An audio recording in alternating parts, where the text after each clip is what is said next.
Hi guys, it's Steph here from the Novelty Corner, and it is still day 30 of Vlogmas. I am here with part 2 of my books beside my bed video.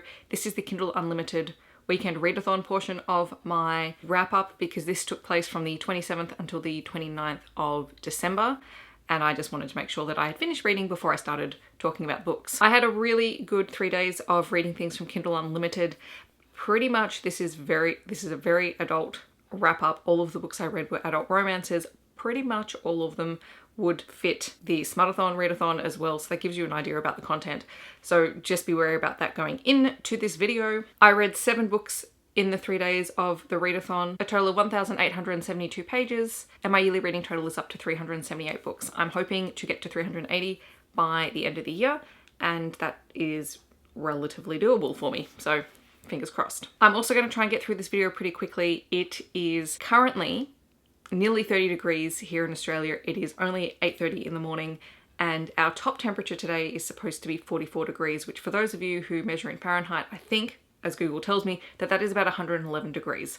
Australia has been on fire for the last 3.5, 4 weeks, and this is not going to help, but it is so hot and the lights are not helping. I need to go and stand under the air conditioning. So if I look a little bit flushed, that's why. I apologise. Okay, the first book that I read for the readathon was To Love Jason Thorne by Ella Mays. This was a book that I really wanted to read because I'd heard really good things about it. It is a 2015 release. I gave it 3.5 out of 5 stars. That rating may go up. I'm just sort of sitting on some of these books for a while, just trying to sort my feelings out on them. And obviously all of these are on Kindle Unlimited. This is the story of Olive and Jason. Jason was Olive's brother's best friend growing up, and he spent a lot of his time at their house, and she had a massive crush on him from when she was very, very little and basically stalked him. Then he had to move away and they all lost contact with one another. And then a few years later, Olive is just about to graduate from college. She has written an indie book that has been very, very successful. It's a romance book and it has just been optioned to be turned into a film. The star actor for the lead role in the film is going to be Jason Thorne. So their paths cross, they reconnect, and Olive is still very, very bitter about something that happened between her and Jason before he moved away, and she doesn't trust him at all. He's sort of the stereotypical bad boy in Hollywood. So this is a brother's best friend, celebrity romance, marriage of convenience story, and it was just a lot of fun.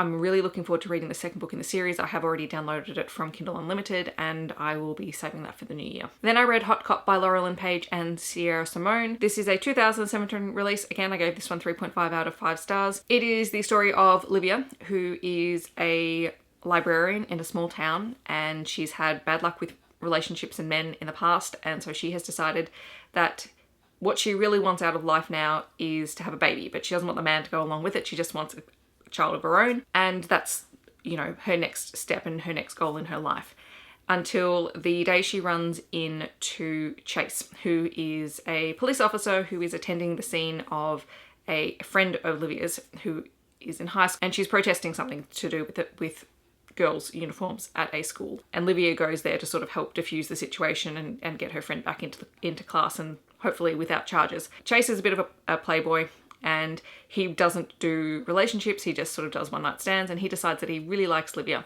but she sort of gives him the slip, and he's not entirely sure how he's going to find her again until he realizes that Livia works with his sister at the local library, and their paths cross again, and he decides to pursue her. And what ends up happening is Livia basically agrees to sleep with him on the condition that she gets pregnant and that he has nothing to do with the child in the future. So that happens. And the story sort of goes from there. It was fun, it was entertaining. Chase was kind of adorable in a way when he realizes that maybe he does actually want a relationship. I mean, all of these stories are far-fetched and out there, but you know, it was entertaining. Then I read White Whiskey Bargain by Jodie Slaughter. This is a 2019 release. I gave this one 3.5 out of 5 stars as well. I don't know, maybe I was being picky for the last 3 days, but this takes place in the South, and it follows 2 families who are in the moonshine business, which I don't know all that much about, so this was really interesting and sort of had me thinking a little bit. Javier and Hannah are from rival moonshine making families, and they have to call a truce when a third family sort of steps in and starts causing havoc for both of them, basically trying to destroy and take over both companies. They enter a marriage of convenience. While for Hannah, this is purely a professional thing. She needs to do it because they need to pool their resources. They need to be stronger together, blah, blah, blah. For Javier, he really wants to make it work for the time that he has it. He's had a failed marriage before and he doesn't really want to go through something without giving it his best shot. So they start off being very cautious around one another and then they begin to develop actual feelings for each other. And then the difference between this book and the other books is that so far at the end, there ends up being a very big showdown between all of the different families. It was entertaining. It was, you know, not a book that I thought that I would ever read, but I did and I enjoyed it. Next, I read Madness by Kaylee Reese Samuels. This is a 2019 release and I have not given this a rating yet because I actually don't know how I feel about it. I forget what the actual name of this series is, but it's a series of darker fairy tale retellings. And this is a dark retelling of Alice in Wonderland. The main character, Allison, has been in a psychiatric hospital. She killed her parents and she is a very, very broken and damaged individual. And we find out more and more about her history as sort of the story progresses, and it sort of just gets darker continuously. It's one of those stories where you think, oh, this is really dark, and then suddenly something else happens. You're like, oh God, what's going to happen next? But Allison finds herself entering the Darklands, which is like the Wonderland of this story, and coming across various characters. This one has a lot of sex all of the time throughout the book, and fight sequences, and then just really weird, strange things happening. And I still don't know how I feel about it 3 days later. So I'm reserving a rating for it. It's not that I didn't enjoy the writing style. I literally don't know how I feel about the book, and I'm still sort of sorting through what actually happened. Then I read Queen Takes Knights by Jolie Sue Burkhart. This is a 2017 release. I gave this one 4 stars.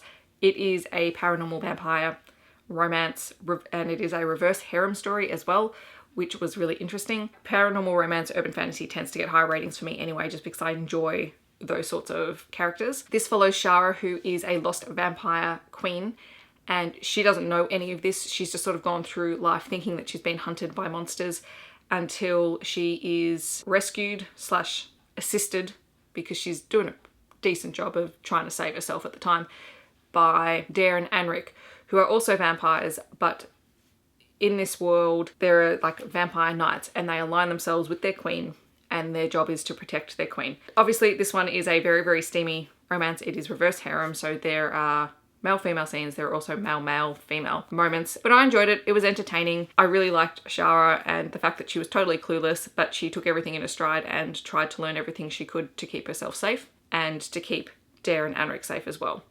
So I'll probably continue this one at some point. I read Quadruple Duty by Crystal Wolfe, which is a 2018 release. I gave this one 3.5 out of 5 stars. This is also a reverse harem story, and I remember hearing someone talk about it a while back, and I just had to read it because I didn't know how it was even going to work.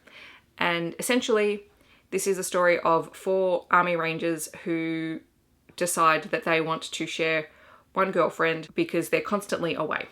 And there's the whole big backstory that in the first couple of chapters you get the reasoning why and everything. Enter Samara, who inadvertently finds herself being propositioned by these guys.